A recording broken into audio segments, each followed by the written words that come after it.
जलन। ममता बहुत ही सीधी और प्यारी लड़की थी, वहीं सुनील एक सरल और आगे बढ़ने की सोच रखने वाला लड़का। सुनील, बेटा सुनील कहाँ है? अरे जरा एक गिलास पानी तो दे दो। हाँ माँ, अभी आया। क्या माँ, पानी तेरे सर के पास ही तो रखा है, क्या हो गया है? तबीयत खराब है क्या? अरे नहीं नहीं, वो उठने का मन ही नहीं कर रहा था तो देखा ही नहीं। वैसे क्या कर रहा है? यहाँ बैठना मेरे पास। माँ पढ़ रहा था। वो कहना नौकरी में तो वक्त नहीं मिलता, अब ऑफिस से घर आकर ही तो वक्त मिलता है। अच्छा अच्छा ठीक है, पढ़ ले जा बेटा। सुनील पढ़ लिख कर और आगे बढ़ना चाहता था, लेकिन माँ की तबीयत खराब देखकर सोचता है कि शादी ही कर ले। कब तक माँ का ख्याल वो अकेले रख पाएगा? तो एक दिन, माँ ये ममता है, मैंने इससे शादी कर ली है। तुम्हारी तबीयत भी ठीक नहीं रहती तो मैंने सोचा शादी कर लेता हूँ। घर संभालने वाली और तुम्हें संभालने वाली कोई आ जाएगी तो अच्छा रहेगा। माँ अचानक से सामने बहू देखकर हैरान रह जाती है। बेटा ये क्या बात होती है? न बैंड, न बाजा, न दहेज, न शगुन, ऐसे कैसे बहू आ गई? माँ तू तो जानती है मैं नौकरी के साथ पढ़ाई कर रहा हूँ, तो कहाँ से इतना पैसा बचा पाता कि धूमधाम से शादी करता। वैसे भी माँ लोग तो आकर खाकर निकल जाएंगे, इसलिए बस वैसे ही।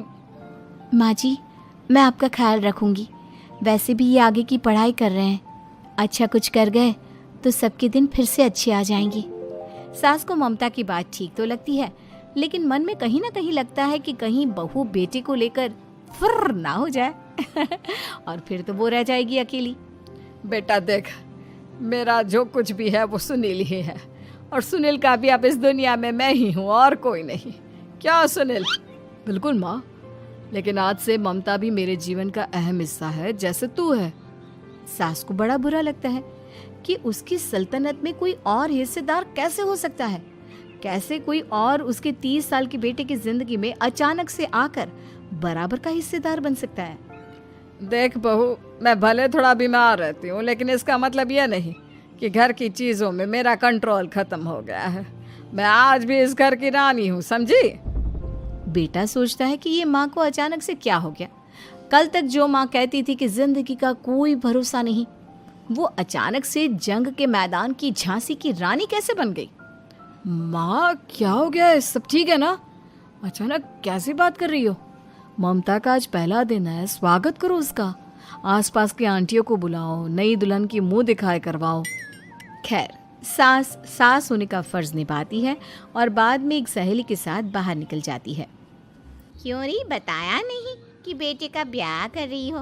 वैसे तो सारा दिन हम ही में घुसी रहती हो। अरे मुझे भी तो अभी पता चला, यूं अचानक सर पर लेकर आ गया। कहता है बहू है माँ तुम्हारी, अब इसको भी इतना ही मैं प्यार करता हूँ जितना तुझे करता हूँ। लो जी, ये क्या बात होगी? क्यों इतना प्यार करता है? अरे माँ का प्यार तो ज्यादा होता है। अब उसको तो कोई दूसरा पति मिल सकता है, लेकिन तुम ही बताओ, क्या माँ की ममता किसी और की हो सकती है? ना जी ना, बेटे को समझाओ ये बात। अरे क्या समझाऊं, मुझे तो खुद ही समझ में नहीं आ रहा कि क्या हो रहा है। जो बेटा कल तक माँ माँ करता था, अचानक से बीवी बीवी का राग आलाप रहा है। देखा, उसकी बीवी ना सुंदर और जवान है।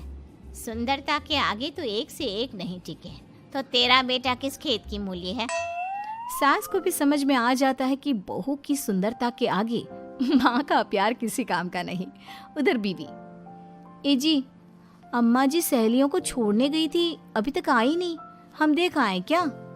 अरे रहने दो ना, आ जाएंगी। कहाँ जाएगी, उनकी आदत है, एक बार जाती है तो पूरी पंचायत खत्म करके ही आती है। अच्छा ही है, खाना वाना खा कर गई होगी। छोड़ो ना, घूमेगी तो खाना पचेगा नहीं तो ऐसे ही खाट पकड़ लेगी। बहू भी शांत हो जाती है। उधर सास सोचती है कि आज थोड़ा देर से ही घर जाती हूँ, जब बेटा परेशान होकर ढूंढेगा तब मजा आएगा। बीवी को खुद ही पता चल जाएगा कि माँ के आगे उसकी दाल नहीं गलेगी। लेकिन वहीं दूसरी ओर घर पर, ए जी, माँ जी अभी भी नहीं आई, हमको तो घबराहट हो रही है कि क्या करें, जाकर पता करें किसी के घर। अच्छा, कहाँ जाओगी ये भी बता दो। पहला दिन है तुम्हारा इस घर में और एक ही दिन में मोहल्ला छानोगी क्या? हाँ, तो आप भी तो नहीं जा रहे हैं ना, हमको फिक्र हो रही है। अरे यार, ये रोज का है अम्मा का, खाओ और सो जाओ। बस फिर क्या था। बेटा बहू खाना खाते हैं और कमरे में सोने चले जाते हैं। उधर जब सास को कोई देखने नहीं आता तो वो हार कर घर आ जाती है, जहाँ वो देखती है कि सारे घर की लाइट्स बंद है। सास को गुस्सा आता है। बहू, ममता बहू कहाँ हो? लेकिन सारे दिन की थकी बहू को ऐसी नींद आती है जैसे किसी ने भांग की गोली खिला दी हो। वो तो नहीं उठती। उठकर आ जाता है बेटा। अरे क्या बात है अम्मा, काहे चिल्ला रही हो? अरे सो जाओ ना, सुबह की थकी है बहू, वो सो रही है। जोर से बोलोगी तो नींद खुल जाएगी उसकी। माँ को गुस्सा आ जाता है। फिलहाल तो सो जाती है, लेकिन मन ही मन ढेर सारा जहर बहू के लिए भरा होता है। सुबह बहू चाय बना रही होती है कि सास धीरे से गैस तेज कर देती है, जिससे चाय का बर्तन जल जाता है।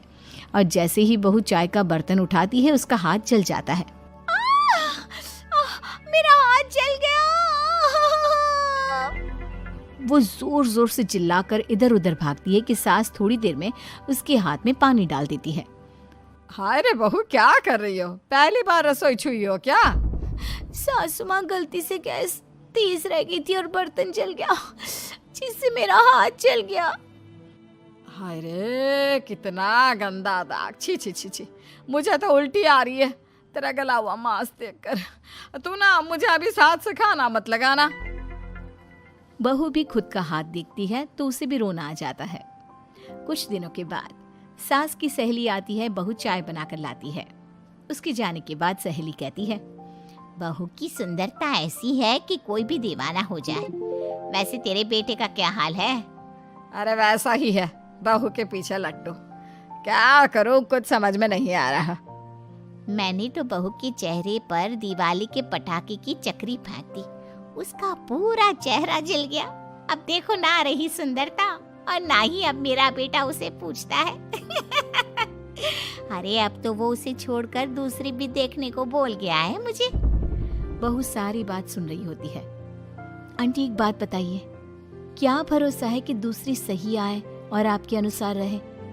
देखिए आंटी, मेरी सासू माँ को गलत बात सिखाने की जरूरत नहीं है। हमारा परिवार साथ में खुशी से रह रहा है।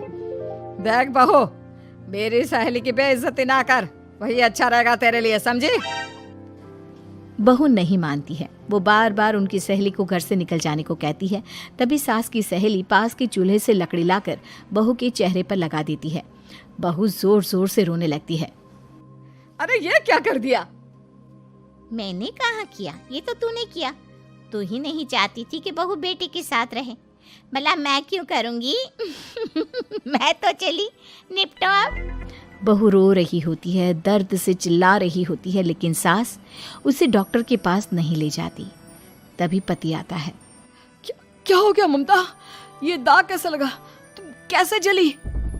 ममता कुछ नहीं कहती, बस दर्द से करा रही होती है। पति माँ की तरफ देखता है। हो ना हो माँ, ये पक्का आपका काम है। आप ही ममता से जला करती थी ना। देखना माँ, अब पुलिस आएगी, केस बनेगा, लेकिन पहले मैं ममता को अस्पताल लेकर जा रहा हूँ। सभी अस्पताल जाते हैं, जहाँ डॉक्टर ममता की सास से कहते हैं,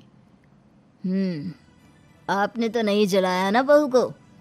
अब ममता की सास के तो पसीने छूट रहे होते हैं। वो घबरा कर कहती है, ना ना डॉक्टर साहब, कैसी बात करते हैं? हम क्या जलाएंगे अपनी बहू को? डॉक्टर ममता के पति से पूछते हैं। देखिए, क्योंकि ये ससुराल में जली है तो मामला पुलिस का बनता है, तो आप पहले पुलिस को बुलाइए, तभी इलाज पूरा होगा। सास डर जाती है कि अब तो बच्ची जिंदगी जेल में ही रहना होगा। रहने दीजिए ना, पुलिस को क्यों बुलाना? सारी हंसी खत्म हो जाएगी जब पुलिस के डंडे पड़ेंगे। बहू को जलाना भले ही बहुत आसान हो, लेकिन उसके बाद सारी जिंदगी जेल की हवा खाना। सास डर जाती है। पुलिस आती है। पास लेटी दर्द से करा रही ममता स्टेटमेंट देती है। तो क्या हुआ था? कैसे जली आप? ममता पास खड़ी सास को देखती है। बेटी बताओ, कैसे जल गई तुम? ओए, काका का किरण वाली शाहरुख, चुप, बिल्कुल चुप। सास चुप। सभी इंतजार करते हैं कि ममता क्या बोलेगी। जी मैं खाना बना रही थी, लकड़ी उड़कर मेरे ऊपर गिर गई और मैं जल गई।